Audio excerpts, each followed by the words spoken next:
Nietzsche watched a man think himself to death. Not literally, but the man never acted, never built, never lived. He just analyzed. And Nietzsche called it the most sophisticated form of cowardice he'd ever seen. Overthinking is not intelligence, it is intelligence turned against itself. Nietzsche described his own early years as a philologist, dissecting ancient texts with surgical precision while his own life sat untouched and unlived. He called this decadent scholarship, the mind consuming itself rather than creating anything. You know this man. Maybe you are this man. The guy who has read every book on starting a business but has never sent a single email to a potential client. The guy who knows every relationship psychology framework but can't hold eye contact with a woman he's attracted to. Knowledge stacked on knowledge, zero forward motion. Here's the mechanism: every loop of analysis fires the same neural reward as actually solving a problem. Your brain gets a hit of dopamine for thinking about the action, not just for doing it. So the overthinker is literally addicted to the simulation of progress. Nietzsche called this will turned inward, and he considered it a form of self-destruction dressed up as virtue.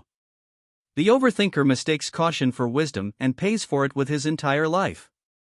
Consider Hamlet. Not as fiction, as the most accurate portrait of a man paralyzed by his own intelligence ever committed to paper. He has every reason to act. He has the information, the motive, the means. But he thinks. And thinks. And thinks. And by the time he moves, everyone he loves is dead, including himself. Nietzsche read Shakespeare obsessively and saw Hamlet not as a tragic hero but as a cautionary archetype, a man whose greatest gift became his executioner. The mechanism is what psychologists now call analysis paralysis, but Nietzsche framed it more brutally: when a man cannot tolerate uncertainty, he converts it into thought rather than action. Thinking feels like control. It feels like you're doing something. But time doesn't stop while you deliberate. The opportunity closes. The woman moves on. The window for the business shuts. You thought your way right past your own life. Overthinking is a power move disguised as weakness. It keeps you safe from failure, forever. Nietzsche identified a specific type he called the man of ressentiment, someone who lacks the courage to pursue what he wants, so he builds an elaborate internal world where not pursuing it becomes a moral virtue. The overthinker does exactly this. I'm just being thorough. I'm not ready yet. I need more information. These aren't honest assessments. They are armor. Because if you never act, you never fail. And if you never fail, you never have to confront the terrifying possibility that you tried your hardest and it still wasn't enough. The mechanism here is ego protection through infinite delay.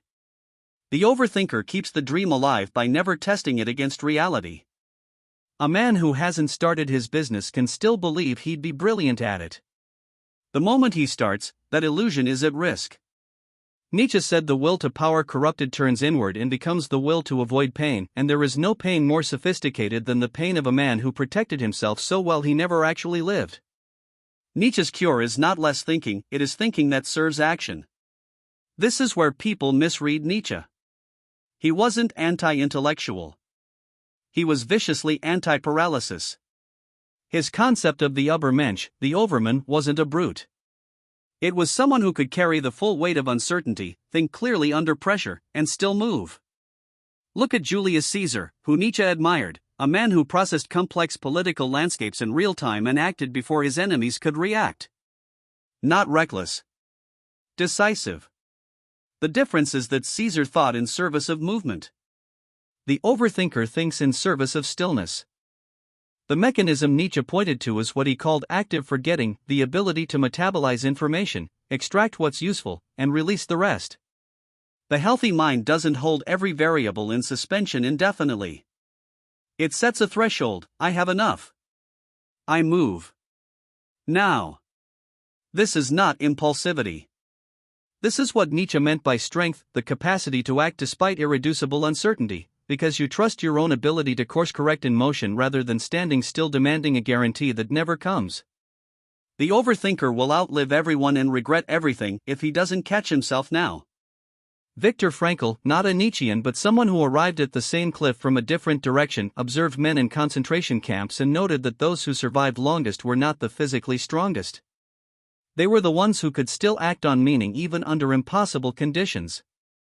The men who collapsed first were often the ones who couldn't stop processing the injustice of their situation. Thought without meaning becomes corrosive. Frankl called it existential vacuum. Nietzsche called it nihilism. Both men agreed, the man who cannot convert thought into directed action eventually hollows out. The mechanism is simple and brutal. The brain evolved thinking as a tool for survival behavior, not as a substitute for it. When thinking becomes the primary activity of a man's life, the system misfires. Anxiety spikes because the nervous system is prepped for action that never comes. Confidence erodes because confidence is built through reps, through doing, failing, adjusting, doing again. The overthinker gets 0 reps. He is, in Nietzsche's exact words, strong in theory, weak in everything that matters. 3 things to take from this. 1. Overthinking is not a sign of intelligence, it is intelligence in the service of fear, and Nietzsche considered it one of the most dangerous traps a capable man can fall into. 2. The protection it offers is real but lethal. You protect yourself from failure so completely that you also protect yourself from everything that makes life worth living. 3. The antidote is not to think less, it is to think with a deadline, to set a threshold, and to move before you feel ready, because readiness is a lie the frightened mind tells itself to stay comfortable a little longer. Nietzsche didn't respect the man who never failed. He respected the man who failed loudly, learned fast, and came back harder. That is the only version of this life worth living. If this hits something real for you, subscribe. We drop one of these every Tuesday and Friday, no filler, no motivational fluff, just the philosophy that actually cuts. Hit the bell so you don't miss the next one.